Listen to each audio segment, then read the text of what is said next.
Hi there, welcome back. My name is Ariana, the founder of Doña Paz. Make sure to subscribe if you haven't already. Today I'm going to get real with you about 5 things I wish I knew before starting my small Latina business, especially a product-based business. Because here's the truth, no one's going to hand you a playbook. I can try for you. I'm working on a PDF for you guys.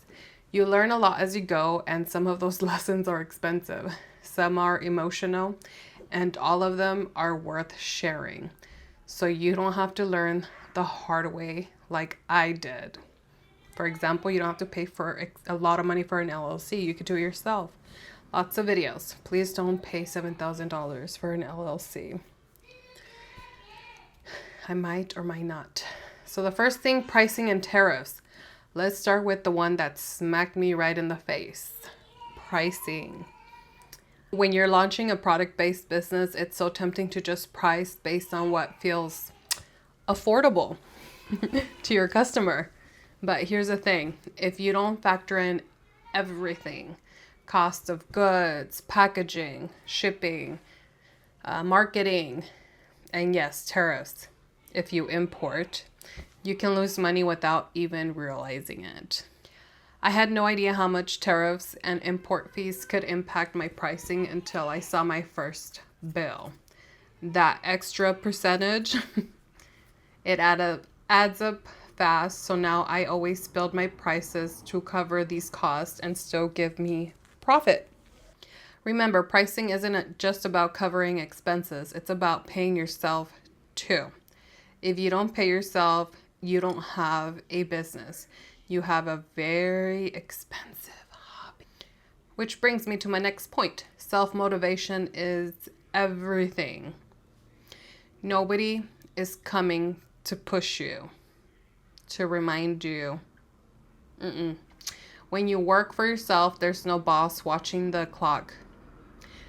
No one is giving you deadlines. You have to wake up every day and decide to show up for your business. Even when you're tired, even when the sales aren't coming in, even when you'd rather just hide under the covers. If you're not consistent, your business will feel it. This is where routines and discipline come in. Don't get me wrong, you don't need to work 24/7, but you do need to work every day with intention.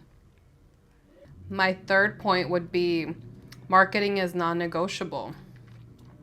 Marketing is your job.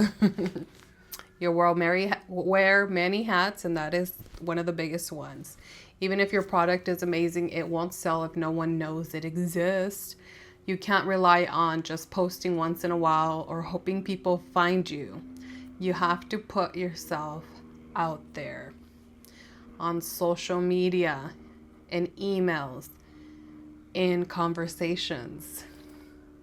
When you're starting, you're the CEO, the marketing director, the content creator, the customer service rep, all of it. And yes, it's exhausting, but that's how you build momentum. My fourth point, community matters. Find like-minded people. There's going to be a lot of self-doubt in this journey. And if you're surrounded by people who don't understand, it can feel lonely. That's why finding other entrepreneurs, whether in your city or online, can keep you sane. I've joined a lot of in-person events recently and amazing. If you can't find them in real life, use YouTube, podcasts, or online communities for motivation. You need voices around you that remind you it's possible, even on the days that you feel like quitting. My last point I want to share with you is don't quit before you even give yourself a chance. The worst regret is wondering what would have happened if you had just kept going. Yes, you'll have slow days. Yes, you'll make mistakes. But every single business owner you admire has been through that. Trust me, they have. And guess what? They pushed through it. If you believe in your product and you're willing to learn as you go, there is no failure. Only lessons and pivots. The only way you truly fail is if you give up completely. My vase was originally supposed to be made hand painted, but since it's stainless steel and built to last, it's not porous. So I took it to Mexico, to Puebla, para que me los pintaran, and it was impossible. So I had to go to plan B. And then during manufacturing process, I had another problem. This is not going to be the final design. The printer head doesn't reach all the way over here, so I'm going to have more talavera around here, and I'm going to show you the new sample soon. So pivot. Don't just this is the end. Like, don't react to every situation. I don't say crazily, like, don't overreact. So just keep going. Pivot. Learn to pivot. So those are the 5 big things I wish I knew before starting my small business. If you're in the early stages, I hope this gives you a real look at what it takes and the encouragement to keep going. You got this. You can leave me message, comments. I love to help. And if this resonated with you, please like and subscribe and drop in the comments what lesson you've learned in your own business journey. I would love to connect. And remember, you got this. Take care. See you next time.